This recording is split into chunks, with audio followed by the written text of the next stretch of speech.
So there are various other factors which have contributed in shaping our foreign policy and our relation with other countries of the world. तो अभी तक हमने बहुत सारे points पढ़े थे जिसमें वो डिटरमाइन कर रहे थे फॉरेन पॉलिसी बनाने के लिए, ठीक है। तो इसमें देखो और भी कुछ पॉइंट्स है जिसमें अदर कंट्रीज के साथ में फॉरेन पॉलिसी डिसाइड करने में हमको मदद मिलती है। These factors acquires relevance as per the requirement of time and space. तो एक समय होता है, ठीक है ना। आज के टाइम में किसी के साथ रिलेशन कुछ और होंगे, सामने कुछ और होंगे, है ना। However, their presence can never be overlooked as they always exist as subterranean currents with the larger matrix of our foreign policy. Subterranean सुना है किसी ज्योग्राफी में? सबटेरेनियन करंट का मतलब होता है, करंट्स मतलब होती है सर, करंट्स मतलब हिंदी में जो वेव्स होती है ना, वेव्स आपने अगर ज्योग्राफी पढ़ा है ना तो उसमें से वेव्स देखी होगी, वेव्स उसको करंट्स बोलते हैं, मतलब वाटर करंट्स, धारा है, वाटर की धारा जाती है ना करंट्स। सबटेरेनियन का मतलब क्या है? भूमिगत धारा है। भूमिगत मतलब जमीन के नीचे से जो जा रही है। कुछ कुछ नदियां नहीं कि जमीन के नीचे से बहती है, दिखती नहीं है, जैसे सरस्वती नदी विलुप्त हो गई लेकिन नीचे मिलते उसके प्रमाण, ठीक है ना। हाँ, तो like river flowing below land surface, ठीक है ना। तो इसका मतलब सबटेरेनियन करंट्स। तब इसमें इसमें कैसे जोड़ रहा है वो इसको? अब तुम बोलोगे ज्योग्राफी और इसमें कहाँ से आ गया ये ज्योग्राफी का, ये इसमें कैसे कर दिया उसने? तो क्या बोल रहा है? However there presence can never be, मतलब जो भी पॉलिसीज बनती है किसी भी देश के लिए, ठीक है ना, वो अभी दिखाई नहीं देती है। अगर हम कोई पॉलिसी बना रहे हैं किसी देश के लिए तो अभी दिखाई नहीं देगी, वो कब दिखाई देगी? हाँ, कुछ सालों बाद दिखाई देगी। तो वो क्या बोल रहा है? सबटेरियन मतलब वो एक कंपेयर कर रहा है कि मतलब ऐसी छुपी हुई चीज है ये फॉरेन पॉलिसी जो है, छुपी हुई चीज है। वो आज हम करेंगे तो 10 साल बाद पता चलेगा उसका फायदा है या नुकसान, ठीक है ना। तो इसको वो कंपेयर कर रहा है, ज्योग्राफी के इस वर्ड को कंपेयर कर रहा है। The prominent features are summarize below. कौन से फीचर है वो? Geographical factors. India is the 7th largest country in the world. मैंने एक क्वेश्चन पूछा था कि ब्राजील कितना बड़ा है, वो सब देखे थे ना। तो उसमें कॉन्टिनेंट अगर देखोगे, सबसे बड़ा कॉन्टिनेंट कौन सा था? अमेरिका। कौन सा है? रशिया बड़ा सबसे बड़ा कॉन्टिनेंट। फिर क्या? Eurasia second? नहीं नहीं नहीं नहीं, यूरेशिया कॉन्टिनेंट है ना, यूरेशिया कॉन्टिनेंट में आता है ना। कॉन्टिनेंट कौन सा है? यूरेशिया ही होगा ना, बहुत बड़ा है यूरेशिया कॉन्टिनेंट। तो कंट्री में लेकिन 7 नंबर है। पहला कौन सा है? रशिया। दूसरा? अरे ये चाइना है। चाइना भी बहुत बड़ा है सर। नहीं वही पता है क्या आपको सेकंड नंबर कौन है, थर्ड नंबर कौन है? देख लेना, ठीक है ना। और जस्ट अपने ऊपर शायद ब्राजील आता है, जस्ट अपने ऊपर ब्राजील आता है शायद। नहीं, 5th रैंक है शायद उसका, सर्च करना। हाँ, 5th रैंक पे ब्राजील है, 6th पे ऑस्ट्रेलिया होगा। तो आप सर्च करना, ठीक है ना। With nearly 3 million square kilometre, ठीक है ना, अपना 3 million square kilometre of territory है। तो ये मतलब याद रख मतलब रट्टा मारने वाली बात नहीं है, याद रख सकते हैं इसे। 32 ना। ये इसने अप्रोक्सीमेट बता रहा है। On its north its boundaries are associated with the Himalayan mountain, सही है ना। नॉर्थ में हिमालयन माउंटेन से रेंज है। It has 15,000 kilometre long land boundary with Pakistan in the west. ये सिर्फ पाकिस्तान का नहीं है, इसमें ऐड कर रहा है भूटान, चाइना, नेपाल, बांग्लादेश, म्यांमार, मतलब इतना मिला के 15,000 किलोमीटर है। इतने देशों को प्लस करके बाउंड्रीज 15,000 है। Afghanistan and the former Soviet Union are in the immediate vicinity of the Jammu Kashmir, मतलब कि उसके नेबरहुड है क्या? जम्मू कश्मीर से अफगानिस्तान की बॉर्डर लगती है, उस वो रेखा का नाम क्या है? डूरंड। डूरंड है ना, ऐसी कुछ है। तो जो लाइन है ना, लाइन जो मिलती है उसको डूरंड शायद बोलते हैं, आप सर्च करना। इंडिया और चाइना की जो बॉर्डर लगती है उसको मिकमोहन है शायद, वो मैकमोहन। और इंडिया और पाकिस्तान के साथ जो शायद वो रेड क्लिफ है शायद। तो आप ये वर्ड सर्च कर लेना, आपको मिल जाएगा, ठीक है। Apart from this, India has a 7,500 kilometer of the coastline touched by the waters of the Indian Ocean, ठीक है ना। तो मतलब जो इंडियन ओशन से जहाँ कनेक्ट हो रहा है अपना देश, ठीक है ना, तो वो 7,500 किलोमीटर है। और जो देशों के साथ हो रहा था ऊपर के वेस्ट और ईस्ट में, वो 15,000 किलोमीटर। तो ये प्री में पूछेगा नहीं, लाइन में डाल देगा ऐसा, 14 डाल देगा, 14,000 किलोमीटर डाल देगा, तो सेंटेंस गलत हो जाएगा। सेंटेंस में डालेगा ना, ऐसा पूछता नहीं है, ठीक है। तो ये याद रखने लायक है, ठीक है। टोटल टेरिटरी जो है 3 मिलियन स्क्वायर किलोमीटर, और जो लैंड जो बाकी देशों से कनेक्ट हो रहा है सरहद है 15,000 किलोमीटर, और जो कोस्ट लाइन मतलब समुद्र की जो तटीय है वो है 7,500 on the 3 sides of the territory. 3 side मतलब, है ना, ठीक है। Most of the India's foreign trade rooted through the Indian ocean, सही बात है। तो जितना सबसे ज़्यादा जो व्यापार होता है वो लैंड से ना होके समुद्र से होता है। Therefore, the Indian harbors witnessed dense traffic of merchant ships proceeding from or towards Europe, West Asia, Southeast Asia, East Asian region। तो जो इंडियन हार्बर्स मीन्स क्या है, पोर्ट या बंदरगाह, सही है ना। हार्बर्स मीन्स जहाँ पे जहाज आ रहे हैं, ठीक है ना। तो उसने क्या विटनेस किया है कि बहुत ज़्यादा मर्चेंट की शिप आती है, कहाँ से, टूवर्ड्स यूरोप। यूरोप से बहुत ज़्यादा शिप का लेना देना होता है हमारा, ठीक है। फिर कौन सा है, वेस्ट एशिया। वेस्ट एशिया कौन सा है, कौन सी है, तो मिडल ईस्ट कंट्री, ठीक है ना। South east country, south east Asia, ठीक है। ईस्ट एशियन, हाँ ऊपर के साइड में जाएगा, जापान आ जाएगा सर उसमें, जापान आ जाएगा। जैसे तिरछे में है ना सर, वो नॉर्थ में नहीं बोल सकते, तिरछे में है, ठीक है ना। Hence is immense geopolitical and geostrategic significance of the ocean to the India's external relations। तो geopolitical और जियो स्ट्रेटेजिक, तो एक क्यों ये बहुत इंपॉर्टेंट जगह हो गई। जो नीचे का जो पोर्शन है बहुत इंपॉर्टेंट हो गया ना, तीनों साइड से घिरा हुआ है और वहां से व्यापार भी हो रहा है, तो वहां से अटैक भी हो सकता है। अटैक हुआ है कि नहीं, कौन सा, मुंबई अटैक 26/11 समुद्र से हुआ। तो उसकी मतलब बहुत ही एक्सटर्नल रिलेशन से हिसाब से और सिक्योरिटी के हिसाब से बहुत इंपॉर्टेंट है वो, ठीक है ना। व्यापार में भी काम आ रहा है आपके, और बहुत सारी चीज़ों में काम आ रहा है, ठीक है। तो बहुत ही वो एक महत्वपूर्ण जगह हो जाती है इंडिया के लिए, बहुत ही स्ट्रेटेजिक, मतलब स्ट्रेटेजिक कंडीशन हो जाती है वहाँ पे। Further India is strategically located at the heart of Asia. Heart of Asia मतलब एशिया के दिल में है क्या समुद्र, समुद्र एशिया के दिल में है। अगर आप एशिया को अगर पूरा गिनोगे, उसमें चाइना भी आ रहा है, इधर उधर कंट्रीज भी आ रही, तो उसके बीच में एकदम इंडिया, तो हार्ट में, दिल में, ठीक है ना। With a large area of Indian ocean, और इंडिया को क्या है, बहुत सारी इंडियन ओशन मिल गया, और चिपक के कोई कंट्री भी नहीं है इंडियन ओशन में, दूर दूर है सब, दूर दूर है ना। मैप देखा है क्या, तो जो भी मैं पढ़ा रहा हूँ ना, तो आपने मैप लगा लिया ना घर में, तो उसमें देखा करो उसी दिन जाके, तब वो थोड़ा क्लियर हो जाएगा। क्या बोले सर, बांग्लादेश बोला ना सर आपने, वो तो चिपक के सर, वो तो इंडियन ओशन कहाँ रह गया, और वो बे ऑफ बंगाल में है वो, ठीक है ना। विद इन इट्स आउटरीच, ठीक है ना। तो इसके जो आउटरीच से नहीं क्या, बहुत दूर है सारी कंट्रीज, मतलब एक अकेला, मतलब सिंगल प्लेयर है वो। इंडियन ओशन में कौन है, India single player, single player मतलब समझ गए, अकेला खिलाड़ी है। बहुत छोटे कंट्री है, फिर वो श्रीलंका है, उसकी कोई, उसकी क्या है, उसका कुछ नहीं है। और कौन सा कंट्री है नीचे में, मालदीव है, उसकी कोई औकात नहीं है। और मॉरिशियस है, मदागास्कर नहीं, मदागास्कर दूर, मॉरिशियस है। और ऑस्ट्रेलिया तो बहुत नीचे है, क्या, मदागास्कर थोड़ा साउथ अफ्रीका के पास में, आप देखना आज जाके है। हाँ मदागास्कर या मेडागास्कर दोनों बोलते हैं, मदागास्कर हिंदी में, मेडागास्कर। फिल्म देखी सर, फिल्म नहीं देखी सर, एनिमेशन मूवी है, बहुत ही सही है। हाँ मदागास्कर मूवी एनिमेशन है, एनिमेशन मूवी बहुत बढ़िया है मदागास्कर की, बहुत ही बढ़िया, मेरे को तो बहुत पसंद है। 5 सीरीज आ चुकी है उसकी, देखना। अरे सर देखोगे ना, भूलोगे नहीं कभी, फिल्म इतनी अच्छी है। India in the past had to suffer attacks from its neighbour, सही है। पास्ट में बहुत अटैक हुए हैं इंडिया के नेबर से द्वारा, ठीक है ना। चाइना एंड पाकिस्तान, चाइना और पाकिस्तान का, ठीक है। Yet it is in its interest that the channel of the communications are kept open.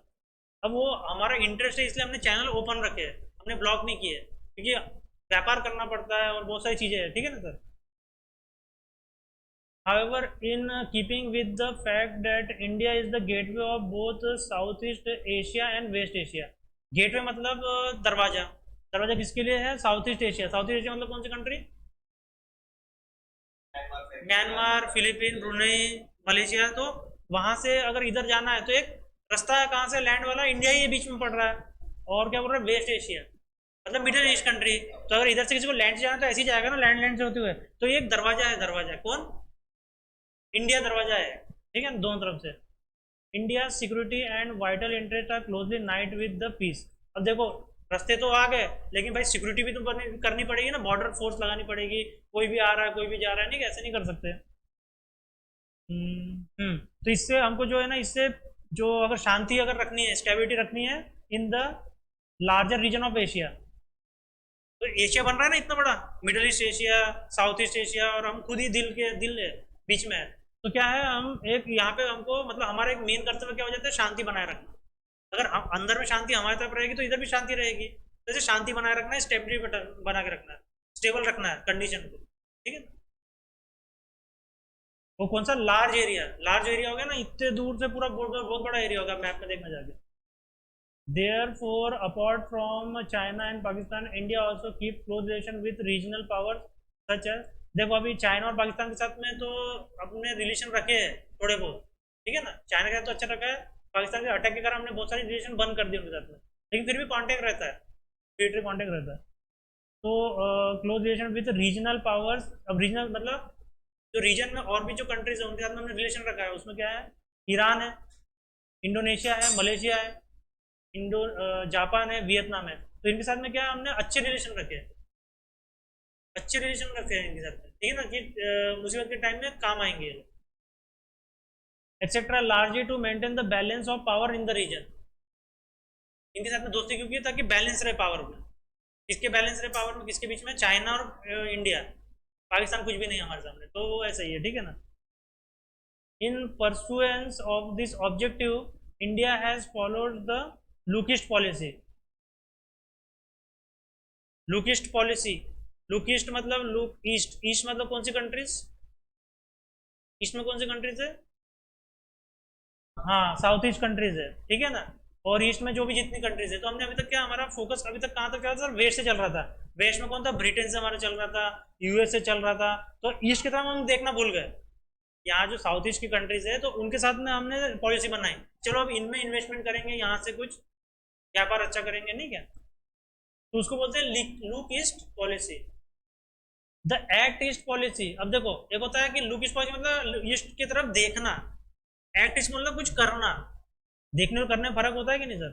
तो अभी नई क्या policy? The act east policy मतलब हम उसमें करेंगे कुछ। लुक ईस्ट पॉलिसी मतलब था वहां पे हमें अपना रिलेशन अच्छे मजबूत करने, और एक्ट ईस्ट में क्या, हमें कुछ करना है, इन्वेस्टमेंट करेंगे, या उधर से इन्वेस्टमेंट इधर लेंगे, या प्रोडक्शन करेंगे, ठीक है ना। तो उसमें सबसे अच्छा क्या है अभी लुक ईस्ट एक्ट ईस्ट में? सबसे बेस्ट एग्जाम्पल क्या है? सैमसंग है ना, कोरिया है ना वहीं पे, साउथ कोरिया। तो हमने बड़ी दुनिया की सबसे फैक्ट्री लगाई, तो भाई एक्ट ईस्ट पॉलिसी तो कामयाब रही ना, कुछ चुना उसने, कितनी बड़ी बात है, फायदा हुआ कि नहीं हमारा। And is developing economic as well as strategic relation with the ASEAN countries. आ गया ना सर, आसियान। अब इसमें कल पता करके आना कौन सी कंट्रीज है, उनके नाम लिख के आना, कितने नंबर है, ठीक है ना। फ्री में क्वेश्चन आता है, आसियान कंट्रीज में भारत क्यों नहीं है, तो मेंस में लिखेंगे हम उसका।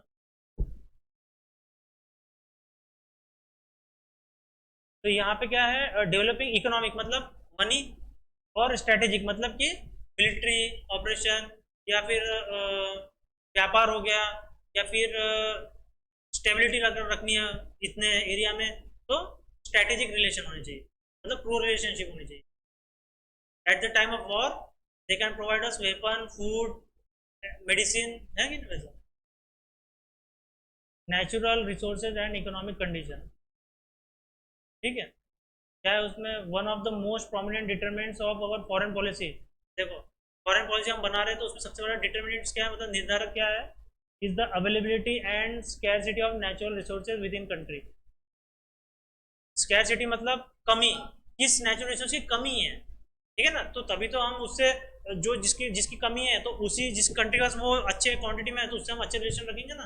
भाई यार हमारे साथ अच्छा रिलेशन रखे यार, हमको वो चाहिए रहता है। तो वो क्या है scarcity of natural resource. Example natural gases, oil और रेडियो एक्टिव मटेरियल। वही तो हो गया ना। ऑयल मतलब क्या, क्रूड ऑयल, वही तो हो गया। पेट्रोल तो ही ना कोई हम इंपोर्ट करते, पेट्रोल नहीं लेते। पेट्रोल हम बनाते हैं। क्रूड ऑयल कच्चा तेल है, हम उससे पेट्रोल बनाते हैं, डीजल बनाते हैं, नेचुरल गैस भी निकलती है, पॉलीथीन बनाते हैं। ठीक है।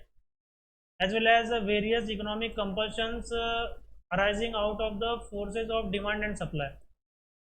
इसमें क्या है, कंपल्शन मीन्स हमारी इकोनॉमिक नीड, नीड के ऊपर ये सब डिपेंड है ना। आपको जरूरत क्या है, आप अगर खाना खा रहे हो, खाने में आप रोटी खा रहे हो, चावल खा रहे हो, दाल खा रहे हो, ठीक है ना। अगर मैं आपको दाल बंद कर दूँ तो जो प्रोटीन मिलना था, प्रोटीन वो नहीं मिलेगा आपको। नहीं मिलेगा, नहीं कम नहीं सर, अरे नहीं मिलेगा, खत्म हो जाएगा sir.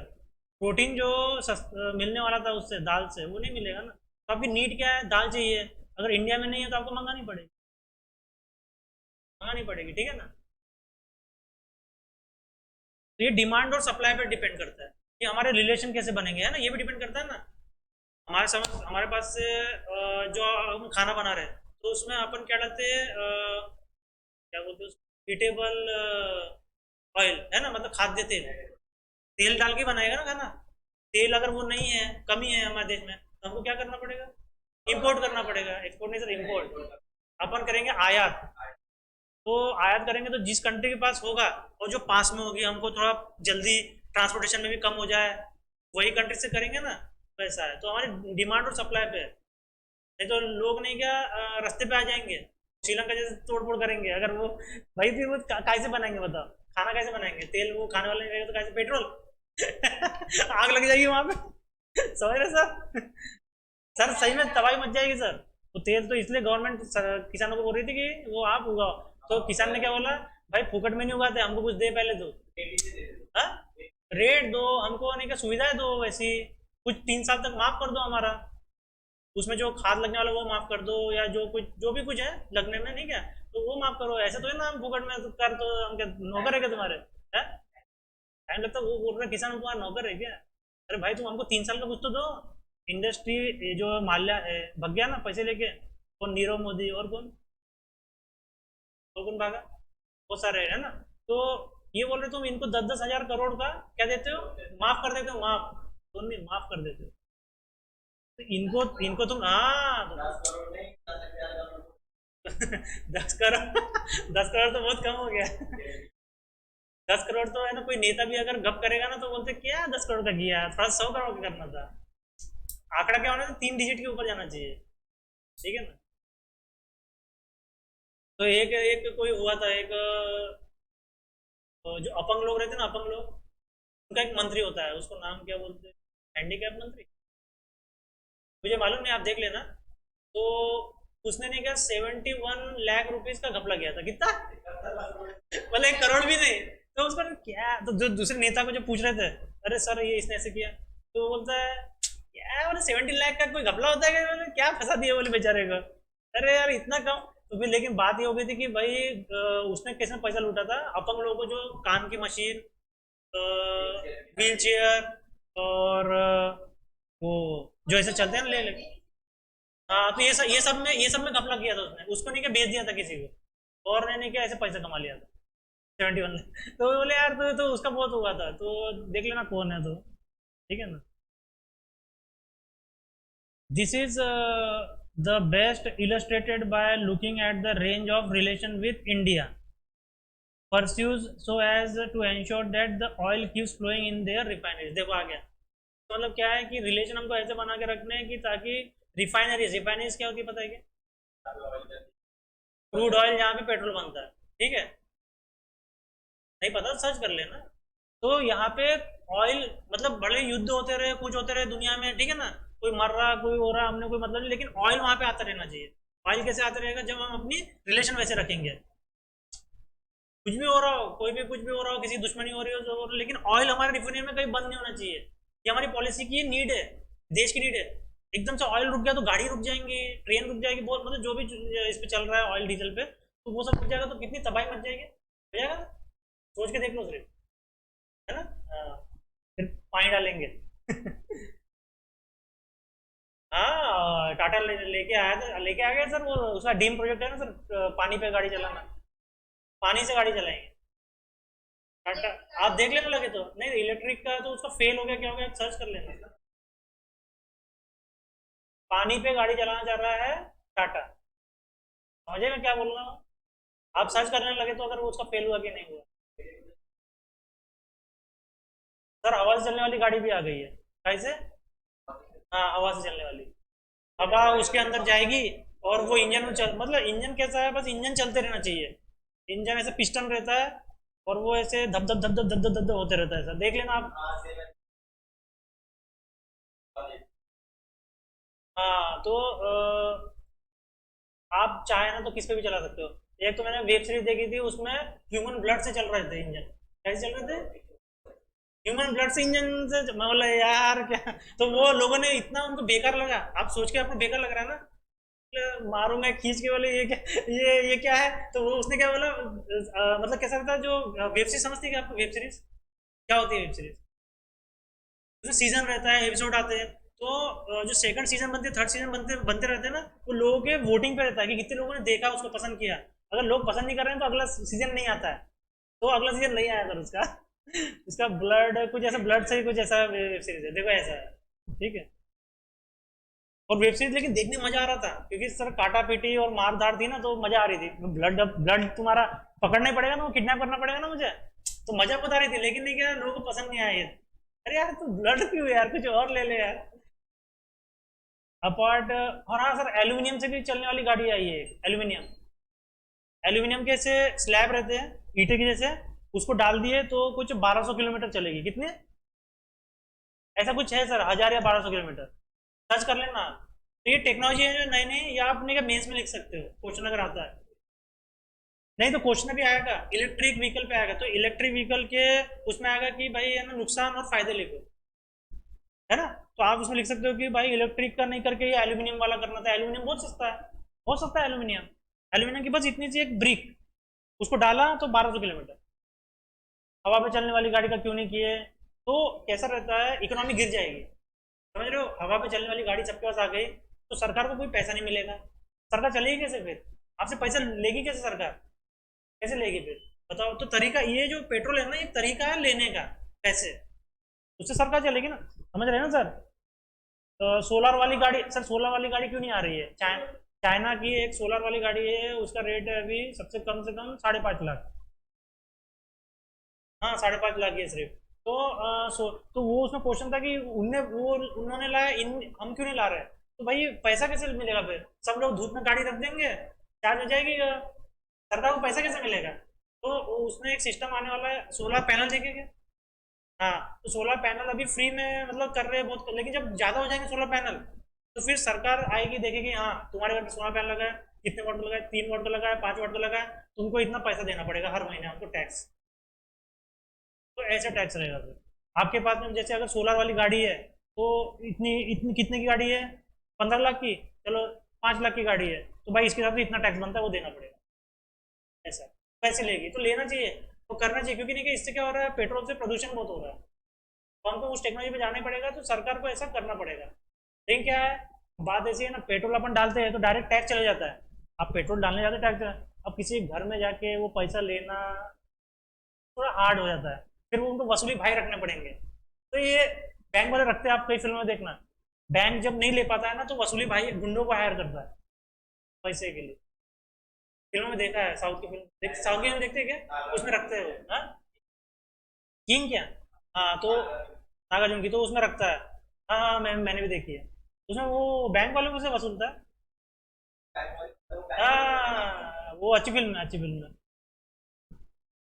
apart from oil trade which is a very important aspect of our foreign policy, अगर हम ऑयल को भी देखें तो ट्रेड में, ऑयल को अगर छोड़ दे तो ट्रेड भी हमारा बहुत इंपॉर्टेंट है ना, फॉरेन पॉलिसी, सिर्फ ऑयल का तो बिजनेस करना है, बाकी भी करना है, depends upon the availability of the various natural resources with in the country, मतलब किस पे डिपेंड करता है, जो हमारे पास होगा कुछ तो ही हम बेचेंगे ना, तो हमारे पास वो रिसोर्सेज कितने क्वांटिटी में अवेलेबल है ये डिपेंड करता है. And the markets for the various commodities produced with in the country. अब हाँ, उसका मार्केट कितने बन रहे हैं. अगर हम मछलियाँ,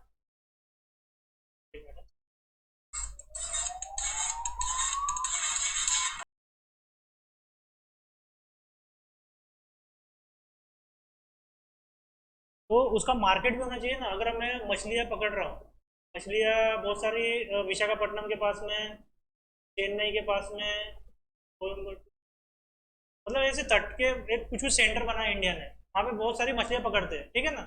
और उसका एक मार्केट बनता है, फिर अपन पकड़ते हैं और उसको एक्सपोर्ट भी करते हैं, एक्सपोर्ट भी करते हैं और मार्केट भी बनता है. तो उसकी जो कम्युनिटी है उसकी मार्केट भी बननी चाहिए. तो वैसा बोल रहा है वो, ठीक है ना. विद इन द कंट्री, यहाँ पे पहले क्या बोला कि फॉरेन पॉलिसी किस पे डिपेंड करती है, जो नेशनल रिसोर्सेज बन रहा है हमारे देश में, मतलब जो उत्खनन करके आप निकाल रहे हो, ठीक है ना.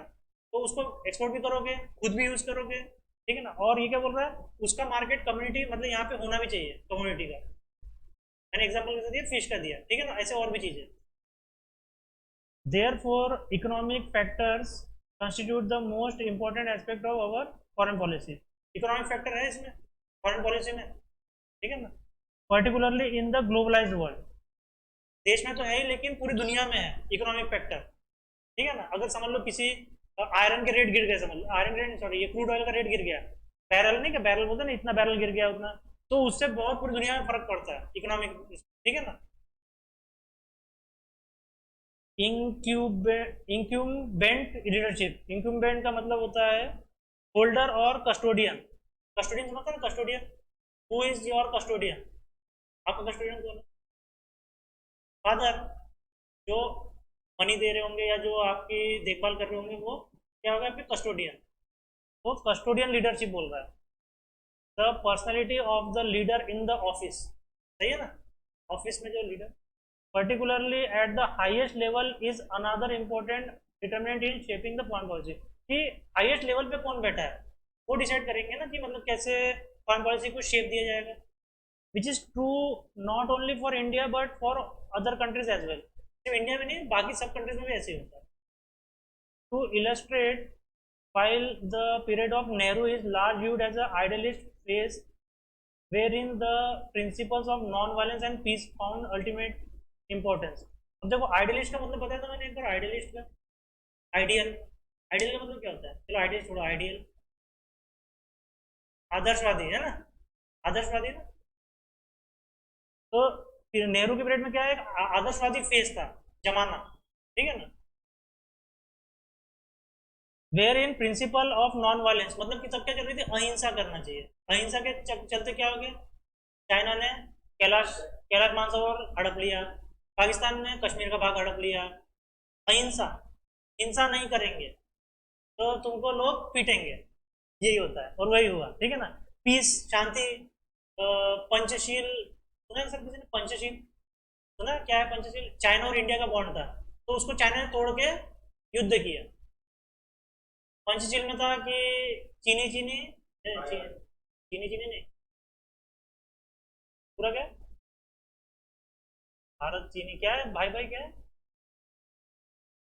चीनी भाई. तो ऐसा कुछ उन्होंने ऐसा फ्रेज निकाला था.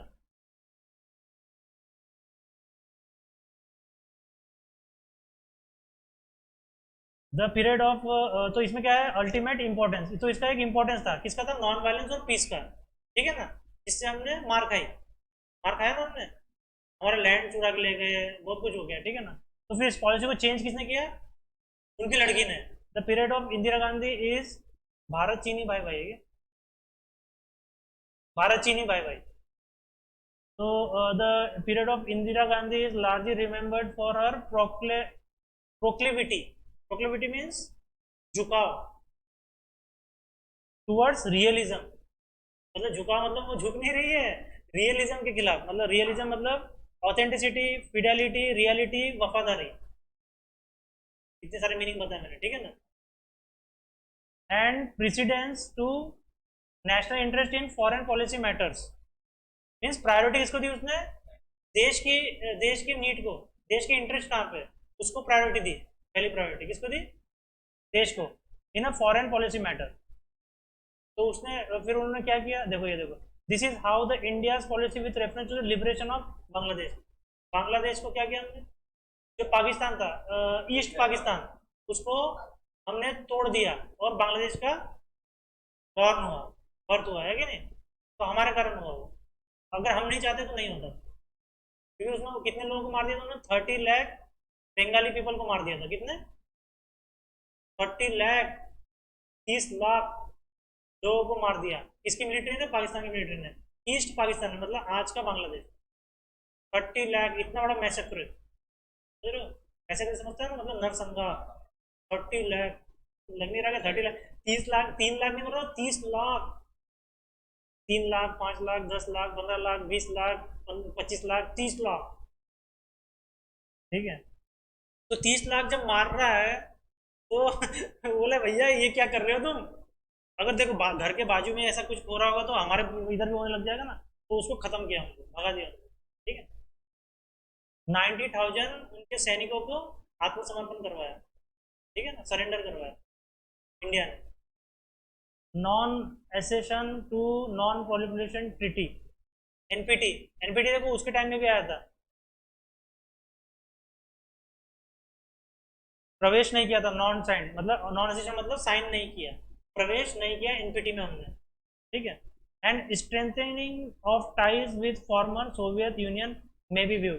कौन सोवियत यूनियन, रशिया। रशिया के साथ में हमने हाथ मिलाया तो अमेरिका हम पे न्यूक्लियर वॉर की धमकी दे रहा था, हमको पूरा तबाह करने वाला था। जैसे किसको किया, इराक और सीरिया को।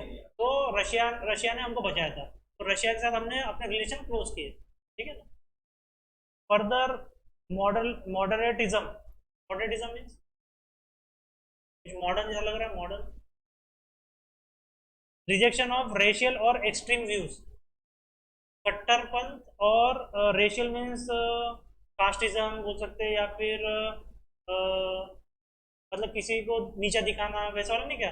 तो ये जो है इसका रिजेक्शन किया। तो मॉडर्निज्म का मतलब मॉडर्न होना, कट्टरपंथ कम होना, मतलब हाँ तू मुझे गाली दे रहा है, चल ठीक है सुन लिया मैंने, चल सामने बढ़, सामने कर, बिजनेस की बात करते हैं कुछ और, ठीक है ना, ऐसी बात है। मॉडर्निज्म मतलब मॉडर्न होना, ठीक है ना।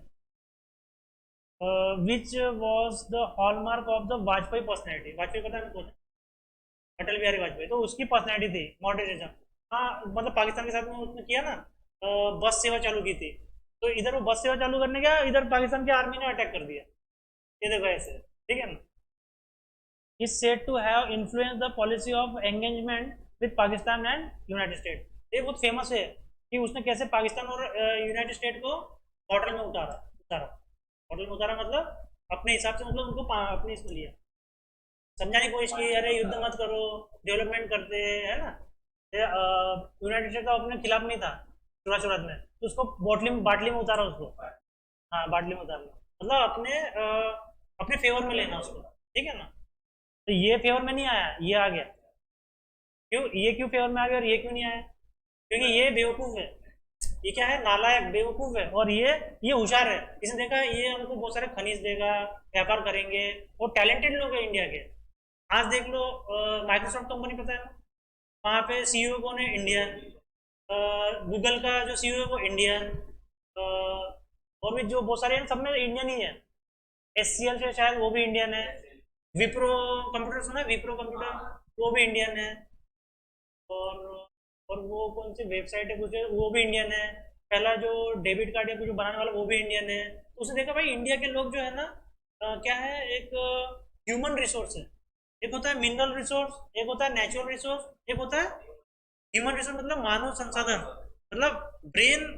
ब्रेन है ना इनके पास, मतलब ये क्योंकि देखो ये जब इंडस्ट्री में गए ना इंडियंस, तो सबसे ऊंचे पद पे चले गए। क्यों चले गए, अपने काबिलियत के इस पे। क्योंकि बहुत ही परिश्रमी थे और वो क्या थे, मतलब बहुत अच्छे इंटेलिजेंट थे, उस कंपनी को बहुत करोड़ों का फायदा करवा रहे थे, तो उसको ऊंचा पद देंगे ना, समझ रहे ना। मतलब इंडियन जो है ना, उसका ब्रेन का शेप भी अलग है। जब साइंटिफिक अगर रिसर्च की गई ना, यहाँ का ब्रेन भी अलग है सर। ब्रेन मतलब अलग बोले तो शेप में भी अलग है, बड़ा की बात नहीं, शेप भी अलग है उसका। तो कुछ मतलब ऐसे रिसर्च करते हैं कि क्यों ये इतने होशियार है ये लोग, है ना। मैथ्स में सबसे होशियार है हम, मैथ्स की खोज यहीं पे हुई। मैथ्स नहीं क्या, मैथमेटिक्स, बताया था ना मैंने, क्या नाम दिया था, लीलावती। भास्कराचार्य सेकंड की बेटी लीलावती के नाम पे अलजेब्रा ज्योमेट्री का पूरा सिलेबस है। समझ रहे हो? तो जिसका मैथ्स अच्छा है उसका सब कुछ अच्छा है ना? जो ऐसे बोलते हैं जिस बच्चे का मैथ्स अच्छा है उसको बाकी सब्जेक्ट भी अच्छे रहते हैं, बोलते हैं ना ऐसे, होता है कि नहीं? होता है, ठीक है ना? डोमेस्टिक कंसर्न, ठीक है ना? डोमेस्टिक मतलब घरेलू, मतलब घर का कंसर्न क्या है? At no point of time can foreign policy remain immune from the concern and issues within the country. अगर कंट्री के अंदर उथल पुथल है तो फॉरेन जो पॉलिसी रहेगी वो भी उथल पुथल रहेगी। मतलब हम इधर स्टेबल नहीं रहेंगे, इधर अंदर से मजबूत नहीं रहेंगे, तो फॉरेन पॉलिसी भी हमारी कमजोर रहेगी। हम किसी के डोमिनेंस में आ जाएंगे। कोई भी हमको बोलेगा चल ये कर, तो करना पड़ेगा। वो बोलेगा चल अपना लोहा भेज दे, जैसे अमेरिका क्या बोलता है इसको, मनमोहन सिंह को थोरियम भेज दे। वो एपीजे अब्दुल कलाम थे प्रेसिडेंट, बोला, उसने स्टेटमेंट दिया फिर एपीजे अब्दुल कलाम ने, क्या बोले हमको बना रहा है बोले, और ये प्रधानमंत्री ने क्या ये कर रहा है सोनिया गांधी के चक्कर में, तो हाईलाइट किया ना तो नहीं कर पाएगा, जो करना चाहता है नहीं कर पाया, ठीक है ना? और मैंने सुना मनमोहन सिंह अपनी जो अगर सुना था, सही है कि नहीं पता नहीं, जो जैसे इंडिया है, तो इंडिया के अगर थोड़ा हम अर्थ के बाहर जाते जाएंगे तो क्या आएगा, अंतरिक्ष आएगा। तो अंतरिक्ष में हमारे ऊपर जो सैटेलाइट आ रही तो एक हमारी स्पेस है ना, एक इंडियन स्पेस हो गई ना, एक हो गई ना। तो अब वो नकली है कि झूठ है मुझे नहीं पता, लेकिन वो बेचने वाला था, बोले वो बोला है। समझे क्या? स्पेस की जो स्पेस है, तो ये हो सकता है फेक हो, लेकिन मैंने सब सुना था जब मनमोहन सिंह था, तो इतना जोक निकलते थे, इतना सब निकलता था, क्या होता है ऐसा। As it has been seen in the past, हमने पास्ट में देखा है, ड्यूरिंग द फूड शॉर्टेज, देख लो, ये देखो ये आ गया, ये कुत्ता आ गया, कुत्ता, कुत्ता आ गया, कुत्ता, कुत्ता है ये, रेड, रेड राइस, चावल। मुझे नहीं क्या करना है? अरे पूछ के देखो ये क्या, नहीं पता क्या? तो मेरे पापा का जन्म कोई 1960 में नहीं हुआ था, कई बाद में हुआ है, लेकिन उन्होंने अपने पापा से पता किया। पढ़ने की बात नहीं है सर, चावल पूरी गवर्नमेंट बांट रही थी फ्री में ना, वो रेड वाला चावल, क्या कि पैसे लेगी, जब खाने के लिए नहीं है तुम्हारे पास में तो क्या करेंगे? हाँ, तो जो यूनाइटेड स्टेट के साथ में इंपोर्ट किया था फूड ग्रेन, ठीक है ना? तो then our position on the Arab Israel conflict as well as on the question of America's invasion of Iraq, ये मैंने बता चुका है ना, अच्छे से पता है ना? ठीक है। अरब इसराइल का नहीं बताया ना, तो अरब इसराइल का कन्फ्लिक्ट हुआ था, अरब इसराइल का क्या हो गया था, पूरे कम से कम कितने देश से, शायद कितने देश से अटैक कर दिया था, ज़्यादा है। नहीं, और फिर मिल गए थे, मैं और भी उसका साथ देने के लिए आए थे। तो आप सर्च करना कितने इसराइल कंट्रीज ने, मतलब मैक्सिमम अरब कंट्रीज ने इसराइल पर अटैक किया, तो सबको हरा दिया था सर। सर 6 नहीं थे सर, 10 से ज़्यादा कंट्रीज है सर, मुझे लगता है। पहली बार हुआ होगा ना, मैं बोल रहा हूँ मैक्सिमम अरब कंट्रीज जब मिल के आए थे तो एक साथ सबको हराया था। हाँ, 6 ही होंगे, ये बड़े थे शायद नंबर फिर सामने। ठीक है, ठीक है, तो पता करना फिर भी। ओके, तो तो इतने सारे कंट्रीज ने मिलके उस पर अटैक किया था इसराइल पे, तो इसराइल ने सबको हरा दिया था, जबकि छोटू सा देश है। क्यों हराया पता है? आंसर मैंने बता चुका है इसके पहले भी, क्यों हरा पाया। वो बड़े बड़े देश है, ईरान को हराया, इराक को हराया, टेक्नोलॉजी, जिसका टेक्नोलॉजी वो सबसे ऊपर है कि नहीं? मैं यहाँ से बटन दबाओ, पता चला मैंने तुम्हारे अंदर एक चिप डाल दी, चिप, चिप मतलब माइक्रो चिप, मैंने तुम्हारे ब्रेन तक पहुंचा दिया उसको, और मैंने यहाँ से बटन दबाया, तुम ऐसे ही मर जाओगे, तुम आओगे भाला फेंकने, बंदूक उठाओगे, तब तक मैं एक बटन दबाऊंगा, मर जाओगे तुम। टेक्नोलॉजी होनी चाहिए, टेक्नोलॉजी, ठीक है ना? The Indian response has largely been cares the sensitivity of a particular constituency within country. अब इंडिया का रिस्पॉन्स है, बाकी कंट्रीज सेंसिटिविटी क्या होनी चाहिए कंस्टिट्यूंसी में, कंस्टिट्यूंसी मतलब, कंस्टिट्यूंसी का मतलब, अरे पॉलिटी में हो चुका है ना। तो सर बताने को देख रहे हो तुम, यार तुम क्या, कंस्टिट्यूंसी का मतलब होता है पार्लियामेंट, पॉलिटिक्स, पॉलिटिक। तो उसमें क्या है, उसमें जो मतलब वो एक संवेदनशील चीज है। अभी क्या हो रहा है, अभी तुम न्यूज में देख रहे होंगे, वो धरना दे रहे हैं, वो चलने नहीं दे रहे हैं, और न्यूज में आ रहा है कितने, तो 12 करोड़ का नुकसान हो रहा है हर दिन, हर घंटे, है ना, कुछ ऐसा बोल रहा था ना। तो वो फालतू में ये कर रहे हैं ना, अरे वही, वो तो अपना काम कर रही है, तुम अगर तुम मैंने तुम साफ सुथरे हो, बस कुछ नहीं है, तुम क्या को डर रहे हो? नहीं तो तुम डर काय कर रहे, वही बात है ना। तो वो नहीं क्या धरना प्रदर्शन कर रहे, संसद की प्रणाली चलने नहीं दे रहे, ठीक है ना, प्रोसीजर। तो तो कई बार क्या रहता है, फॉरेन की जो कंट्री देती है ना, वो इनको पैसा देती है, तुम ऐसा करो। समझ रहे क्या बोल रहा हूँ, पैसा देती है कि तुम्हें ना वो रोक दो, तुम्हें संसद भवन नहीं चलने दो, ऐसा वैसा, ठीक है ना। एक पंजाब में बहुत पहले नहीं क्या सेमी कंडक्टर बना था। सेमी कंडक्टर पता है क्या होता है? मैं पता तो सर्च करके आता, ठीक है। तो ये सेमी कंडक्टर नहीं क्या आपको कहाँ मिलेगा? साइंस की बुक में 6, 7, 8, 9, 10 में मिल जाएगा, ठीक है ना सर। पढ़े नहीं तो मैं क्या करूँ। 12th में इधर भी है बेसिक। तो सेमी कंडक्टर नहीं क्या पहला बनाया था पंजाब में, तो उसमें नहीं क्या आग लगवा दी थी। उसमें क्या किया था इसने, अमेरिका जैसे कंट्रीज में आग लगवा दी थी। इन्वेंशन कर रहे थे हम, तो उसमें आग लगवा दी उसको। तो देखो फिर क्या होगा, उसके बाद क्या होगा, हमको इंपोर्ट करना पड़ेगा सेमीकंडक्टर। दूसरा एग्जांपल, इंडिया ने चंद्रयान भेजा, 2 भेजा कि 1 भेजा? 2 भेजा ना।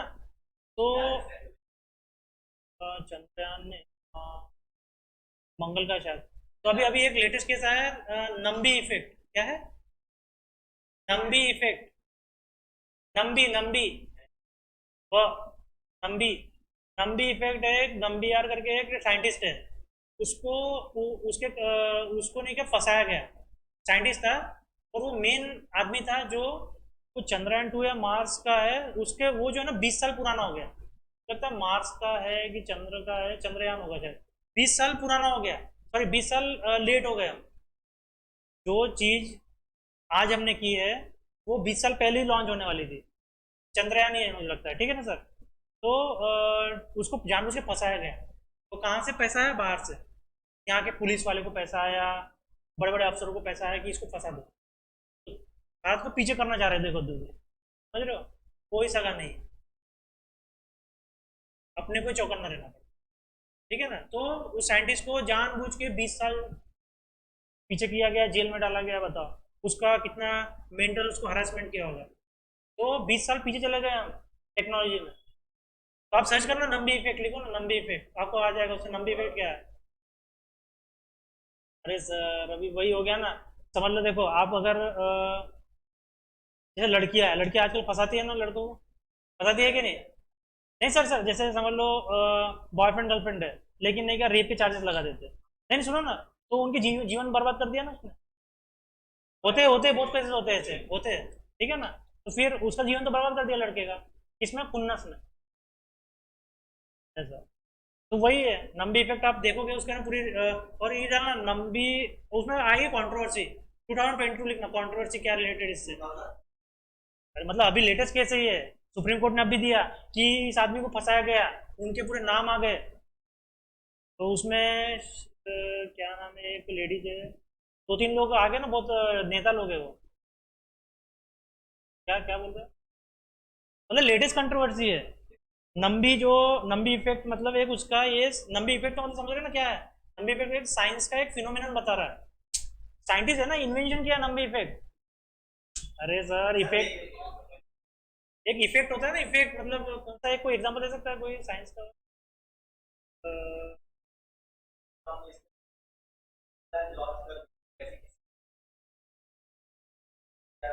नहीं सर, इफेक्ट वैसा इफेक्ट नहीं है सर, मतलब कोई जैसे न्यूटन थर्ड लॉ है, फर्स्ट लॉ है, सेकंड लॉ है ना, वैसा इफेक्ट है ये।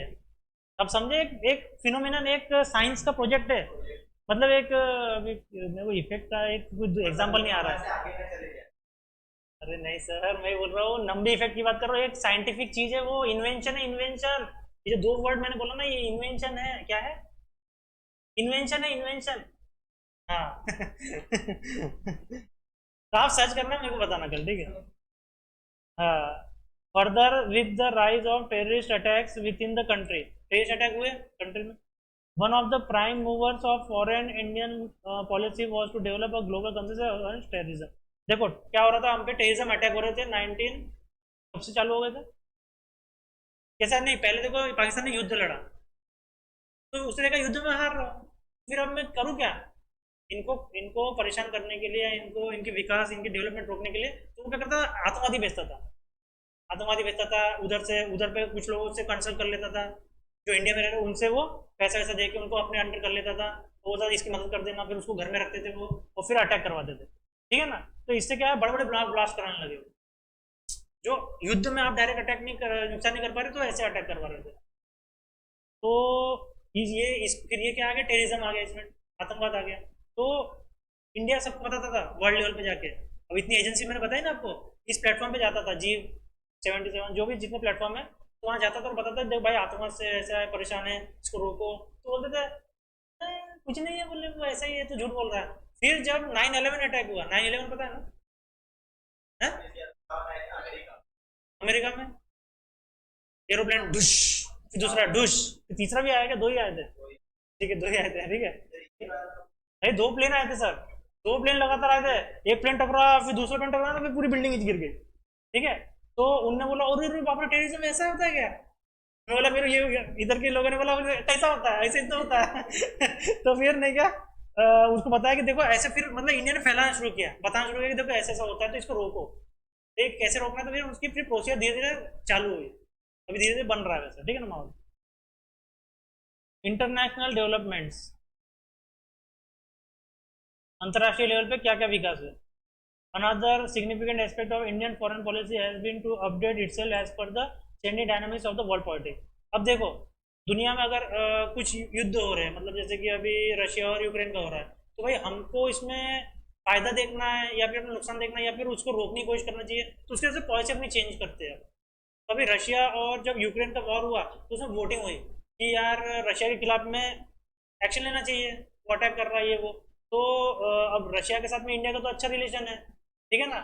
और ये कोई दूध के धुले नहीं है बाकी के, ये अपने अमेरिका कभी भी अपने आप को सोच सकता है, कभी भी।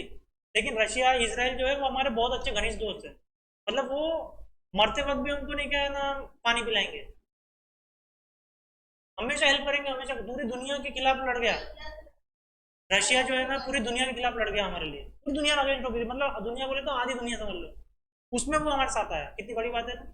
अपने पूरे जहाज भेज दिए, सबमरीन भेज दिए, न्यूक्लियर सबमरीन, जहाज वहाज पूरे पूरे, ये ऐसा जो है ना, ऐसा अपना ये जो नीचे का भाग है समुद्र वाला, वहाँ पूरे ऐसे भेज दिए।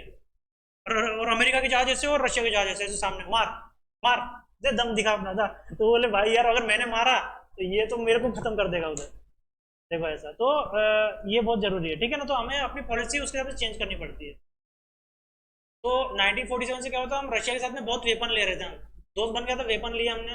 लेकिन अब हम धीरे धीरे नहीं क्या, क्या कैसा हो रहा है, रशिया की जो टेक्नोलॉजी है ना, वो उससे अच्छी टेक्नोलॉजी किसकी है, अमेरिका की और इसराइल की है। तो हम अमेरिका से फिर ज़्यादा खरीदने लगे, मतलब रशिया से कम कर दिया अमेरिका से। तो एक न्यूज़ में आया था कि कहीं रशिया बुरा ना मान जाए हमसे, तो रशिया को समझाया, देख भाई यार ये पॉलिसी है, इसको बोलते हैं इंडियन फॉरेन पॉलिसी। और हमारा चैप्टर का नाम क्या था, new world order. New world order मतलब क्या है कि नया दौर, विश्व के हिसाब से नया दौर, मतलब कि आज के हिसाब से हमें रहना पड़ेगा, ये नहीं कि दोस्ती दोस्ती, हाँ मदद करेंगे हम, तो मदद कैसे किया इंडिया ने, वो वोट ही नहीं दिया उसको, रशिया के खिलाफ वोट दिया ही नहीं, बोले हमको वोट ही नहीं देना जा। तो रशिया ने हमारी तारीफ की बहुत कि तुमने हमारा बहुत बड़ा साथ दिया, बहुत बड़ा फर्क पड़ता है वोट नहीं देने का। नहीं नहीं, वो इंडिया ये बोला कि देखो युद्ध तो नहीं होना चाहिए, फेवर में दिया ना एक तरफ से, हाँ। तो ऐसा है। तो और यूक्रेन यूक्रेन वाला फिर गुस्सा कर रहा था अपनी, तो इंडिया के, तो इंडिया ने बोला देख भाई यार, फिर तू है छुटकू पुटकू वैसे ही, और तू है कि बर्बाद भी हो गया है, तेरा तो कुछ है नहीं, खत्म हो गया ना वो देश। देख रहे हैं ना रोज युद्ध होता है, कुछ देखा क्या न्यूज में, यूक्रेन पूरा खत्म ही हो गया ईरान जैसा। तो तेरा तो कुछ बचने वाला नहीं, वही बचेगा जो बचेगा यार, उसके वो मेरा माई बाप है ना, मेरे को उसके अच्छे रिलेशन रखने पड़ेंगे। तो भाई बोले मैं कोई तेरे खिलाफ नहीं बोल रहा।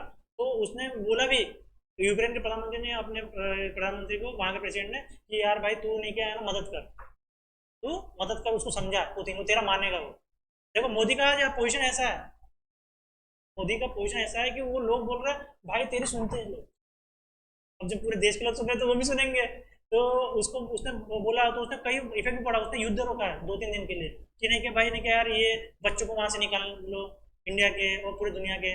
तो उसने रोका अपने सुन के, किसी की नहीं सुनता था, हमारे देश के प्रधानमंत्री की सुना, हाँ चलो मैं युद्ध रोक देता हूँ। वैसे रिलेशन बनाने पड़ते हैं, रिलेशन वैसे बनाने पड़ते तब ना बात मानोगे, है कि नहीं।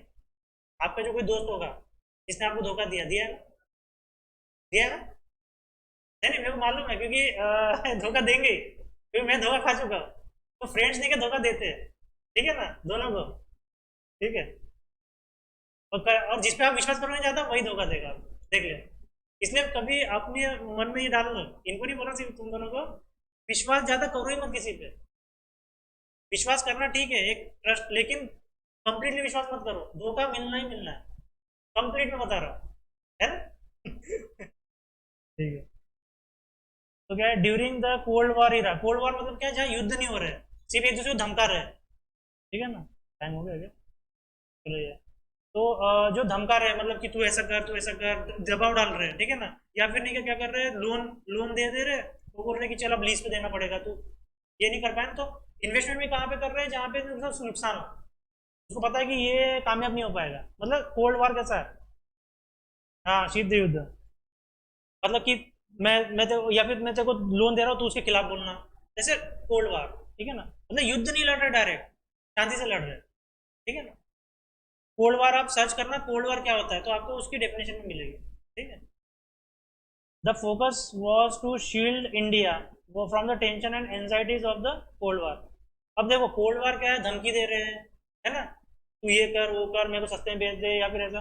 तो इसको इंडिया को टेंशन से बचाना है ना, इसके, है ना, टेंशन से बचाना है ना। तो एक शील्ड बनानी पड़ती है। शील्ड कैसे बनेगी, फॉरेन पॉलिसी जैसी मजबूत होगी तो शील्ड बनेगी ना वैसी, ठीक है ना। With the end of the cold war, cold war and कब हो गया, जब युद्ध शुरू हो गया। कोल्ड वार क्या था, जिसमें युद्ध नहीं हो रहे थे।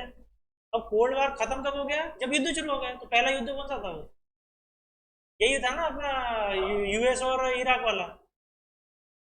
सर कोल्ड वार खत्म हो गया, खत्म कैसे हो गया, हम सोचेंगे कब। अगर हम बोलते हैं कलयुग था, तो नहीं नहीं, कलयुग चल रहा है, सॉरी। द्वापर द्वापर युग कैसे खत्म हो गया, बोले कलयुग कब चालू हो गया, बोलते वो महाभारत से बताता है ना, है ना। महाभारत से बताता है कि, तो भाई कोल्ड वार कैसे खत्म हो गया, जब युद्ध चालू हो गया, एक्चुअल में कोल्ड वार खत्म हो गया। With the end of the cold war, the advent of the new liberal philosophy in, नहीं नहीं, एक मिनट एक मिनट एक मिनट, वो जब तालिबान बन गया था तब कोल्ड वार टूट गया था ना सर। वो 9/11 तो इराक के पहले हुआ है ना अटैक, हाँ। 9/11 तो जो है ना, पहले अटैक हो गया ना सर। लेकिन सर वो छुटपुट अटैक है, हाँ, मतलब डायरेक्ट वॉर नहीं हुआ है, सही से डायरेक्ट वॉर नहीं हुआ है। डायरेक्ट वॉर जो है ना, इराक से चालू हुआ है। लेकिन वो समझे ना, वॉर जो बोल रहे हैं, वॉर, वॉर क्या होता है, दोनों सेना लड़ रही है, अब वहां जाके बॉम्ब ब्लास्ट कर रहे हो या फिर प्लेन घुसा रहे हो, वो वॉर नहीं हुआ ना, वो तो इनडायरेक्ट हुआ, है ना। तो क्या है, इनडायरेक्ट हुआ ना, डायरेक्टली तो है ना, तुम गए, इनडायरेक्ट भी है ना। डायरेक्ट मतलब क्या होता है कि पूरी सेना लेके यहाँ पर लड़ाई करते हैं, क्या, नहीं इनडायरेक्ट ही हुआ ना, इनडायरेक्ट हुआ, इनडायरेक्ट हुआ। पाकिस्तान जो अटैक करता है इनडायरेक्ट करता है, सारे डायरेक्ट वॉर में हार गया वो, तो इनडायरेक्ट वॉर करता है। जो अटैक करता है बॉम्ब ब्लास्ट करके जो भी, तो वो इनडायरेक्ट हुआ। तो with the end of cold war and advent of the new liberal philosophy. अब लिबरल मतलब क्या होता है, न्यू लिबरल मतलब, हाँ, तो किसकी शुरुआत हो गई, model that emphasis the value of free market competition. मतलब कोई भी कहीं बेच सकता है, फ्री मार्केट, ग्लोबलाइजेशन, वैश्वीकरण, और भी कोई टर्म होगा हिंदी में, मतलब कि आप कहीं भी जाके कुछ भी बेचो, इतनी फ्री मार्केट इकोनॉमी। मैंने पढ़ाया भी था, इकोनॉमिक्स में पढ़ाया था, फ्री मार्केट इकोनॉमी, ठीक है ना। तो फ्री मार्केट कंपटीशन हो गया ये, मतलब कैसा है कि अभी मतलब कैसा है कि जैसे वेपन्स बना रहे और बेच रहे हैं, तो कोई वो सिर्फ यूएस नहीं रहा, अब सब लोग कर रहे हैं। तो क्या है, जिसका अच्छा रहेगा, तो हमने जो अभी कौन सा प्लेन खरीदा हमने, फाइटर जेट कौन सा खरीदा लेटेस्ट, है, अरे फाइटर, फाइटर प्लेट, वो बॉइंग नहीं, वो तो बॉइंग तो वो, ये ऐसा वाला हो गया, सादा वाला प्लेन हो गया। फाइटर जेट, लड़ाकू विमान, है, राफेल, क्या खरीदा, राफेल, राफेल हिंदी में, राफेल इंग्लिश में, राफेल कौन सा खरीदा, तो सर्च करना राफेल में क्या खासियत है, कुछ मिलता होगा तो, ठीक है ना। तो राफेल खरीदा है हमने, ठीक है ना। तो राफेल कैसे खरीदा हमने, हमने दुनिया के 16-17 प्लेन देखे, पहले उनकी स्पीड देखी, उनका प्रैक्टिकल करके दिखाओ बोला, स्पीड देखी, सब कुछ देखा, उसके बाद में राफेल को सिलेक्ट किया। समझ रहे हो? फ्री मार्केट हो गया ना सर मैम, फ्री मार्केट हो गया ना, फ्री मार्केट कंपटीशन हो गया। पूरे देश ने दिखाया देखो भाई ये 17 प्लेन है, तो फिर अपन ने देखा हाँ कितनी स्पीड है तेरी, कितनी रेंज है, कितने पे उड़ेगा, कितने कितने कम पेट्रोल पे उड़ेगा, सब देखा ना। उसके बाद में हमने सिलेक्ट किया, तो इसको बोलते हैं फ्री मार्केट कॉम्पिटिशन। सही है। तो इसका दौर चालू हो गया, कोल्ड वार एंड हुआ तो ये ना यूनिपोलर वर्ल्ड। ठीक है।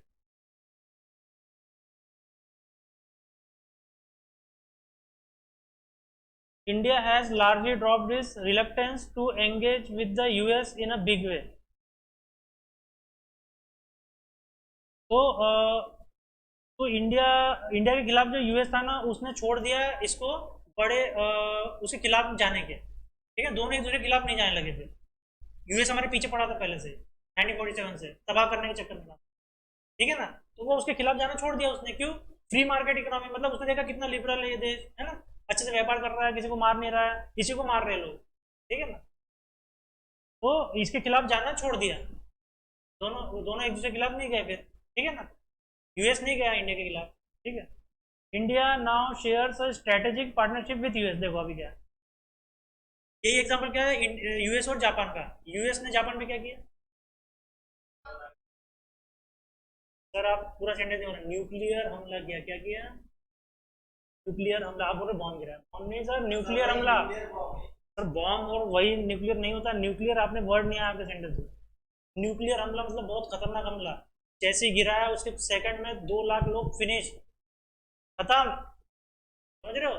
और जो फिर बाकी और दूर तक प्रभाव हुआ, आज भी लूले लंगड़े पैदा हो रहे हैं, बर्बाद हो गए ना वो लोग। कैसा लगता होगा कि किसी का हाथ ऐसे काम नहीं कर रहा, पैर काम नहीं कर रहा, सड़ी हुई चमड़ी है उसकी, कैसा लगता होगा उसको? ठीक है। तो आज जो क्या रिलेशन है, पहले क्या था, पहले जो है ना यूएस जो है ना उसके बहुत खिलाफ था इंडिया के, लेकिन आज क्या है, इंडिया उसके साथ में स्ट्रेटेजिक रिलेशनशिप रखता है। ठीक है ना। वेपन्स खरीदता है, हाँ? व्यापार करता है, अच्छे रिलेशन है। ठीक है ना। प्लेटफॉर्म पे एक दूसरे का साथ देते हैं। ठीक है। And the US is one of the principal investor in India. Invest करता है, अच्छा सबसे ज्यादा इन्वेस्ट करता है, मतलब ये टॉप जो होंगे इन्वेस्ट करने में उसमें है उसका rank. Apart from being a significant trade and defence partner. Defence partner मतलब हथियारों वाला पार्टनर। सबसे मुझे लगता है सबसे ज्यादा हथियार खरीदने वाला इंडिया ही है उससे। ठीक है ना। तो सबसे ज्यादा पैसा भी वो अपन उसको दे रहे हैं। ठीक है। और ट्रेड भी कंटिन्यूस चल रहा है, ट्रेड सिग्निफिकेंट मतलब कंटिन्यूस ट्रेड चल रहा है। तो अभी